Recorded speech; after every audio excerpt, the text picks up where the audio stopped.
We are joined now on the Warhorse Sportsbook hotline by our guy, Matt DeMarinis of the White and Blue Review.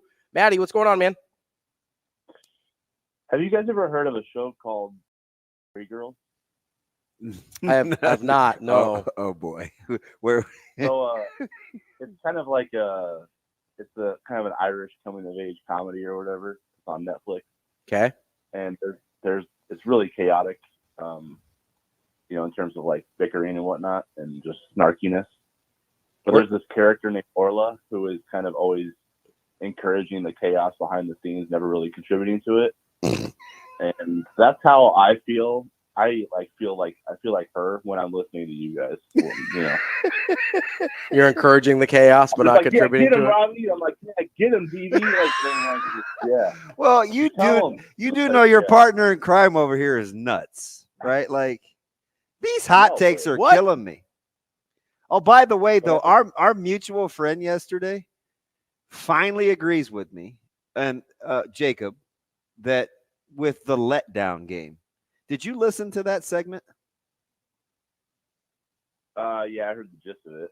So, what letdown or no letdown? Are you Team Ravi or Team DB? I'm Team DB, no letdown. Let's go. Let's go. That's fine. You can all be wrong. Well I knew he was gonna say this dude's conviction is irrational. It is. He sticks to his guns. Man, it has to be. How do you think I got here? In general, he's hard to budge in the first place. So it's like when he really just physically hard to budge.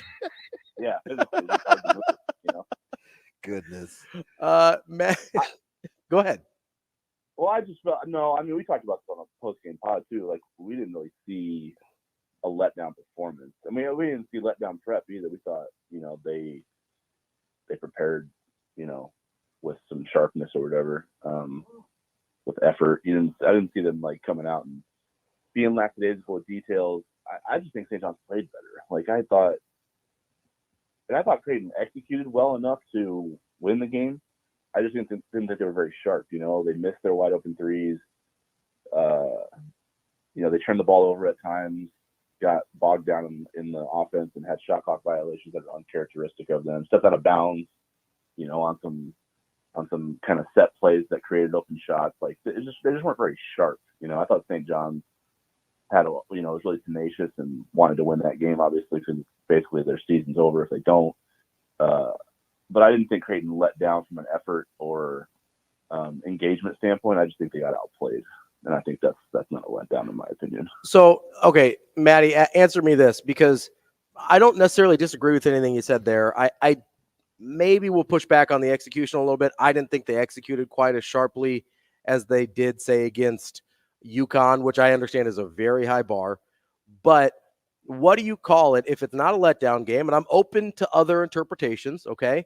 If it's not a letdown game. This is called a hill, and he's getting ready to unalive himself. No, I want other options here. If we're not calling it a letdown game, if there is a situation where, hey, they prepped like they should have, they gave effort like they should have, they just weren't quite as sharp or executed the way they should have, what do we call that? Do we just call it an off day? Do we have to label it? What do you call that? Well, I mean, because if the better prepared team always won, you'd never watch. That's what I'm saying. Here's the thing we get caught up in when we're trying, and this happens year round, sports talk show, fandom, media, whatever it is. We narrow our lenses to just the team we either are a fan of or we cover. And that's not the full picture. Mm-hmm. So we're always, if your team loses the game, you're like, what didn't they do X, Y, and Z that could have changed the result? But the other side of it is there's a team on the other side of the floor, court, field, playing surface that's trying to win too. So you have to balance out your columns in terms of what goes into the credit the opponent column versus what goes into the defect column for the team you're following or rooting for. Okay, that's fair. In my opinion, that game had more in St. John's column that they did to win the game than Creighton did to not play up to their standard. Okay. In terms of just coming in saying, hey, we're big shots, we beat UConn, we're going to come in, roll the ball out and beat this team because their coach just beer batter fried them in the media the other day, and they didn't look super solid against Georgetown. Like, we're going to roll over this team. They don't have anything for us. Like, that mentality wasn't there for Creighton. That's a letdown mentality, in my opinion. They didn't have that present. I thought St. John's just took the game from them. Okay, I can agree with you that I don't think they came in thinking they were too big for their britches or however you want to phrase it, right? That's like a 1960s phrase that I stole from my mom, I think. But if you're saying that St. John's just played better, Creighton is better than St. John's in a vacuum, right? Oh my gosh. No, I'm asking a question. Creighton is not better than St. John's in a vacuum. Is that yes or no? True, but it's any given Sunday. Okay, like but any day you can be. It's all about hold on. Creighton is better than St. John's, but St. John's was better that day. Okay, so I agree.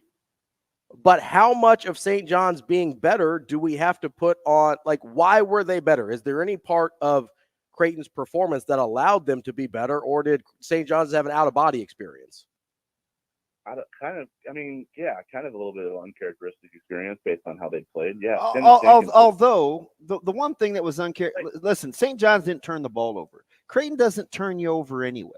So, right, if you're going to be St. John's and you're going to only have 3 turnovers, you're going to have 24 assists, you're probably playing pretty well. Like, I'm not sure what Creighton is supposed to do about that. But the 24 assists can be chalked up to the way Creighton's playing defense, though, right? It could, but when you have a guy that was as hot as he was with St. John's in the way that he was playing, coming off ball screen action, and you play drop coverage, some of those shots, if he's going to make those, what are you supposed to do? Okay, but let me ask this. Okay, so how many times are we going to allow somebody to get hot from mid-range and just be like, oh, well, it's the drop coverage, and they're going to live with that? Like, how long are we going to continue to live with it? Because it's happened a few times now this year.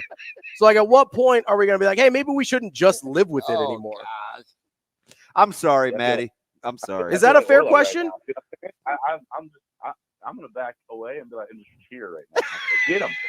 No, is that a fair question? Is it a fair question to ask? Like, hey, at what point do we not just live with the 14-footers when guys are making it? Creighton wasn't just – I mean, they didn't just play drop coverage, though. That's the thing. Like, it wasn't like they weren't actively trying to stop St. John's from scoring where they want to score. Like, just look at the type of shots early in the game, the first 5 minutes or so, maybe first 4. I can't remember what the 20-10 encapsulated time-wise, but those shots were just like St. John's coming off simple middle pick and roll, stopping at the elbow, pulling up, raising up, and knocking down pretty uncontested shots. Yep. Like, you know what I mean? Yep. But the rest of the game, like Trey Alexander was getting over those ball screens, Steven Ashley was getting over those ball screens. They were shooting like with guys in their jersey. Kalkbrenner extended his coverage out, further up the lane. I mean, I watched like 3 or 4. I watched like 3 or 4 pull-ups from the. I watched like 3 or 4 pull-ups from the wing that touched every part of the rim and went in. Like, what? Yeah. Okay, but we had this exact same conversation when Butler did it, and at some point, it's not an aberration; it's a flaw. Well, what happened in the rematch with Butler, and what happened in the first game with St. John? Yeah, that's fair, but like, are we just okay with the fact like? Hold up! Law of averages did play out in those styles. Are we just okay with flipping the coin though? And just saying like, hey, on some of these days, Creighton's just going to give up 90 to a team that's not that good offensively. That's basketball. All right. Well, I mean, I don't know. It's a 40-minute game, so you're playing your percentages as much as you possibly can. I mean, because Creighton's not. Is it not reasonable to ask for them to have a changeup when St. John's does get? Okay, but not a very good one. Like they hit the off-speed pitches too. So what? Your argument right now, I think where you're landing or where you're holding your ground is on effectiveness versus attempt. Like they attempted to adjust. St. John's just beat them. Hey, slot these. Sometimes it's a tip of your cap. You know what I mean? Maddie, slot these teams for me in order because they may very well be your 4-1 seeds. Houston, Purdue, UConn, and Arizona. Purdue, UConn.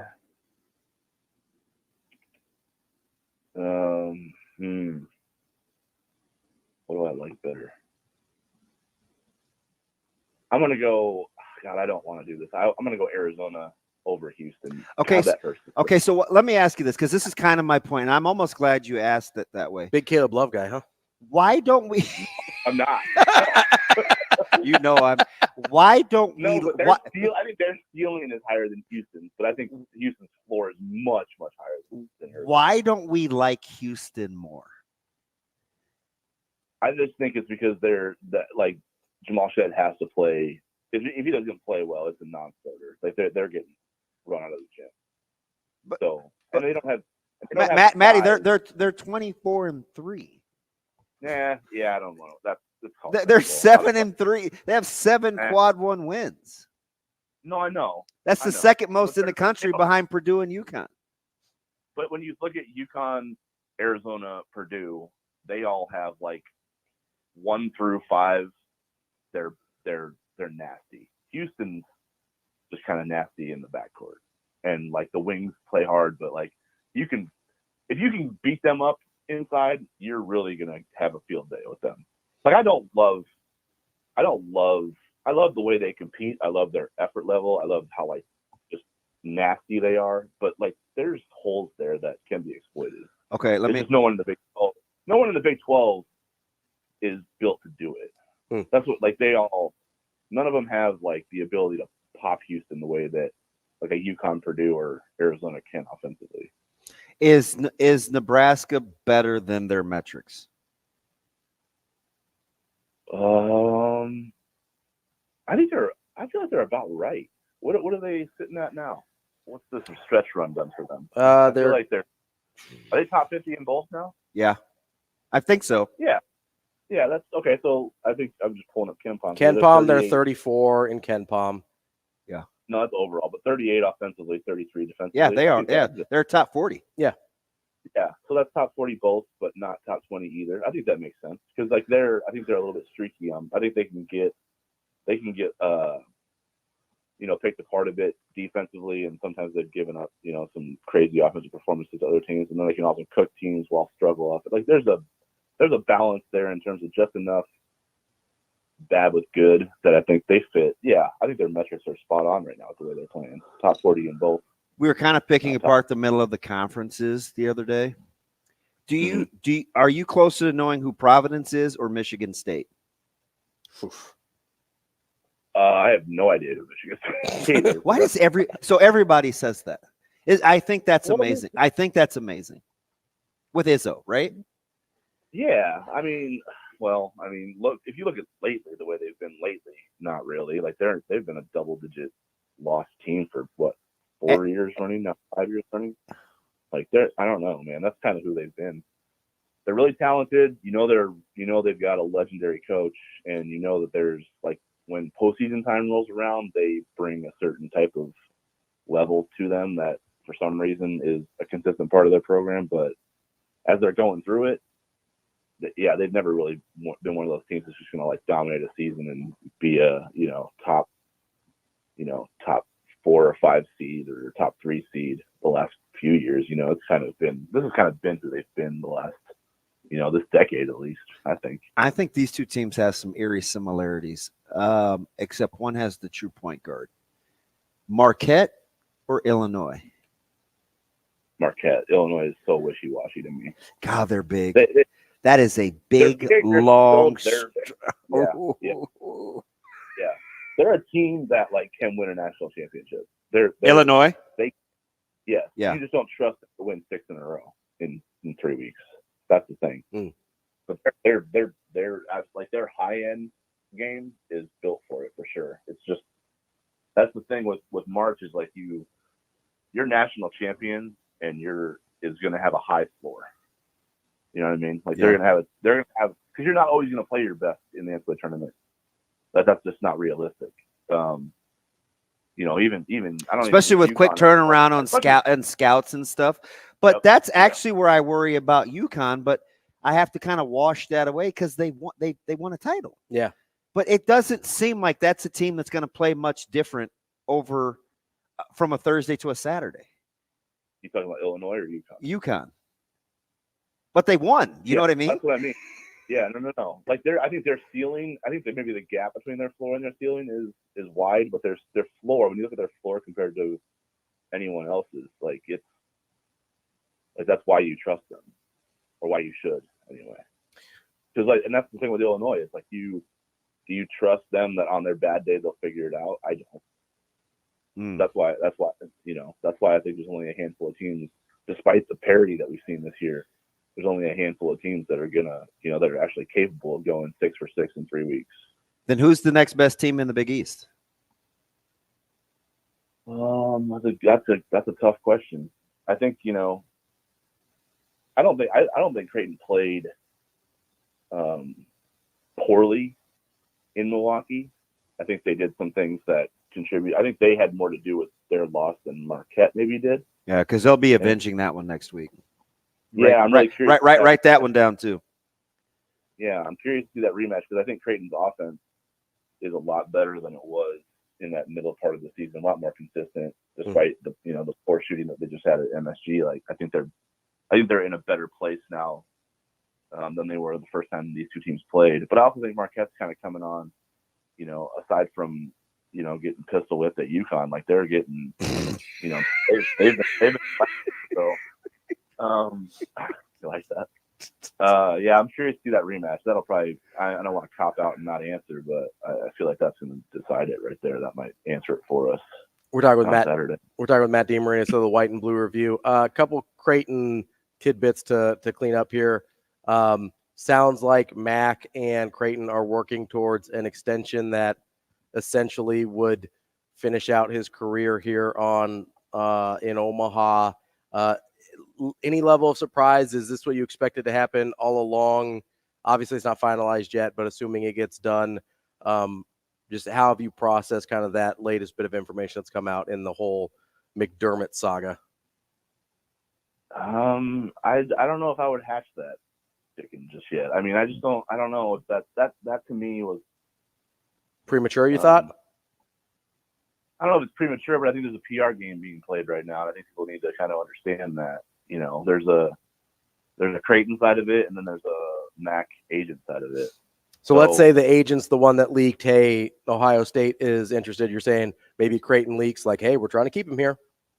I don't think the agent necessarily leaked that Ohio State is interested, but I think when you look at like the two big tweets yesterday, or reports, whatever you will, where one was from Tom Chattel saying Creighton's, nearing a deal that will allow Mac to retire at Creighton, which is, I mean, you'll still go through this every single year because buyouts are a thing. And then you had Jeff Goodman, reporting that it's not imminent and everything else. So that's the agent point of view saying, no, like if you're looking for a new head coach, keep these offers coming, drive that number up. And then if you're looking at it from the Chattel tweet point of view, that's Creighton saying, hey, we're locking up our guy. We're doing all we can. Like that's a message to the fan base saying, hey, like back off a second. We're working on it. And then the national point of view is like, no, that number's still rising and the leverage is still being played. So I don't think anything definitive happened yesterday, in my opinion. Based on what I know, I don't think anything definitive happened yesterday. I think it's just a PR game right now. At the end of the day, how do you think this ends up playing out? That's a tough prediction because right now what they're dealing with right now is like they're just trying to, like, I don't think it's a distraction right now. I think they're just locked into the season because they have a bunch of guys who probably aren't coming back next year anyway, and they don't really care. Normally this stuff can potentially create a rift where you're like, hey, is this guy really like invested in me right now? That's not going to really exist on this team because of the veteran nature of it. So there's not really, I don't think there's going to be a point where this is part of the narrative of the season. So after the year, it's just really kind of everything's up in the air. I know that recruiting class coming in, they're really excited about it, and I'm sure those guys are excited to be at Creighton. But I also think like they're more excited to play for just that coaching staff and that style of the system. So I think wherever they're coaching next year, those guys will all follow. If I had to bet on it, if you're making me like put something on it, I would bet that Mac's back next year. But I don't know. Even if that's what ends up happening, I don't know if any of the things that are actually causing these rifts necessarily are cured or fixed, and we won't be doing this again next year and the year after and however long it goes for, you know. I like Maddie. Matt, you mentioned a lot. You mentioned a lot of these guys got a lot. I'm inclined to more agree than not, Matt. I'm just telling you how I feel. Matt, you mentioned a lot of these guys likely not back next year. You know, there's some rumors floating around there about a couple of them that maybe we didn't anticipate being back, kind of giving it another run. Would you be shocked if Ryan Kalkbrenner and or Stephen Ashworth returned for a fifth year? I wouldn't be shocked if Ashworth returns. Is there a rumor going that he's not going to return? No, I'm just guys that could return that probably I'm putting out the guys that could return that don't have a clear-cut NBA future necessarily. Oh, okay. I would be shocked if Kalkbrenner comes back because I think he's the level he's playing at right now. Like, what more can the guy do to prove himself? And then the other part of it is, like, you know, depending on how they play in the tournament, that could raise the. I mean, every year we see like the end of the tournament always throws these like draft mocks like completely out of whack. You almost have to ignore the ones that happen for the first, 5 months of the season or 4 months of the season. Because when someone goes off the NCAA tournament, all of a sudden they just shoot up the ladder, and it makes you wonder what evaluators are even looking at in the first place the whole time, because they aren't necessarily outliers; they're just spotlighted more. So yeah, I think Kalkbrenner. I don't know why Kalkbrenner isn't one of these, just based on what he can do, why he doesn't fit organizationally in the NBA right now. I think there's a lot of value to who he is as a player, person, and teammate that doesn't necessarily need to translate into an all-star or an all-defensive guy right away, but can be of value to you when you're filling out your roster, because, the teams that win championships are the ones with the strongest, weakest links, right? It's not about necessarily how top-end good you are, but how much stabilization there is, down the rest of the roster. So I think he has a lot of value, and I'm surprised that other centers across the country get more notoriety and love for their skill sets than Ryan Kalkbrenner does. I think it's just because of the aesthetic, maybe. Like, he doesn't always, have the flashiest game, but man, it's effective. So I'd be shocked if he comes back, because I think he's ready to be a pro. I think he is a pro already. I think he plays and prepares like one every day. So yeah, but I also know, like, he